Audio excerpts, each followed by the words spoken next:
Hello and welcome to the PerkyPod. My name is Ben Perkins, and today we're going to be chatting about seeing and recognizing.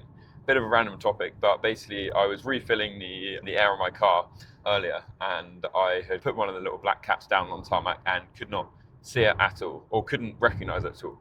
And I'd realized I was looking at it, and I knew I could see it, but I didn't recognize where it was within that space that I was looking at. And then that got me thinking about the difference between seeing something and recognizing something. And in that situation, I knew I could see the little black cap I was looking for, but I didn't recognize where it was. And then once I had recognized it, I had it, and I could fully realize I've got it.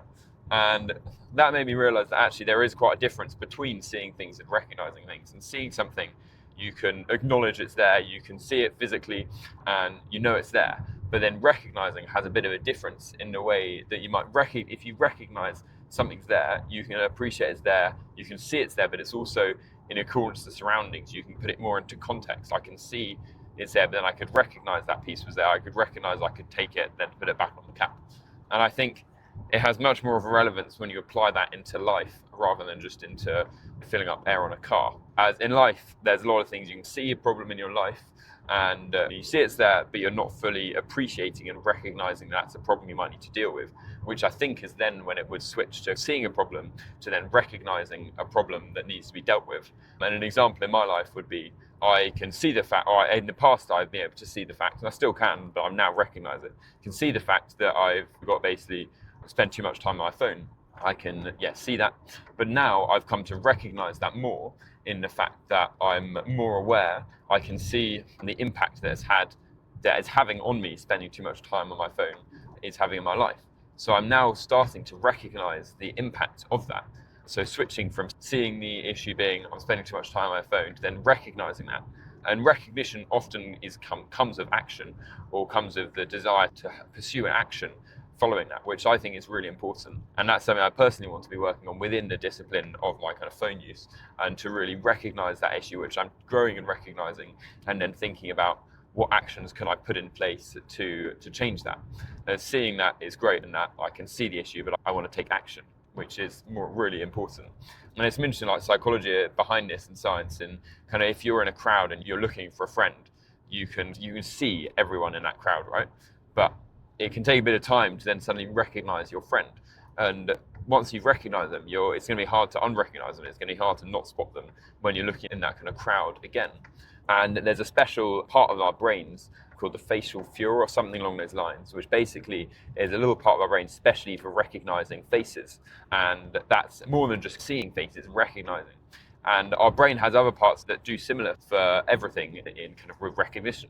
So when we recognize something, our brains can acknowledge that. And repetition is where kind of recognition strengthens. So the more our kind of brain sees something, the more it recognizes it. So when babies, 3 months and older, I think, they can start to recognize faces. But then the more and more they see that person, they recognize them more and more. Rather than just seeing them as a face, they get to grow and understand who they are. And then similarly in our life, if there's a problem in our life, that we might be able to see it at first and grow a bit of an understanding, but the more we see that thing, the more we can recognize that it's actually, yes, it's a problem or a thing that we should be working on in our lives, which I find really interesting. And there's a lot of science psychology behind this. But when there's something going on in our lives and we have repetition, we see it more consistently, we're going to be able to recognize that better than we would be able to if we don't. So I think something to learn from that is that if there is a kind of problem in our life and we are seeing it consistently, is turning that from seeing something to actually recognizing and acknowledging that is something that, for example, we can work on. It might be a problem in our lives, like for me, spending too much time on my phone. I'm realizing that I'm doing more than just seeing that, and understanding that it's something I need to take action on. So I think that's quite a cool thing, is realizing we can see things, but not fully realize it. And when we do realize it, and we can really take action and use that as an opportunity to grow more. So just some thoughts that kind of have come to mind since literally just losing the hubcap and not being able to see that. But I think that sparks a few questions about there are other things in our life that we can't see. And often I think it can take someone external to actually see them for us or recognize them for us. There's definite things that are in my life that when I've had friends pointed out, I can then recognize that. I can then see, oh yeah, that is something I need to work on in my life. but maybe without them pointing it out to me, I can only see that as something that goes on, but not recognize that my action is actually causing a problem, or my action is giving an opportunity to change something, to make the situation, or make what I'm doing even better, which I think is another good thing to bring in other people to help you recognize things. That's why I think having friends to keep you accountable and having open, honest, deep, vulnerable conversations are so valuable, because they're going to help you switch from just seeing things and to actually have a deeper understanding that there is something there, that we can recognize that. But yeah, I think that wraps up this little chat about seeing and recognizing. But I definitely encourage any of you guys that might be listening, if anyone, to have a think about, are there any things and problems in your life that you might be seeing but not recognizing, or are there any things you're beginning to recognize that you could then maybe start to take action on that could help you grow to become the best version of yourself?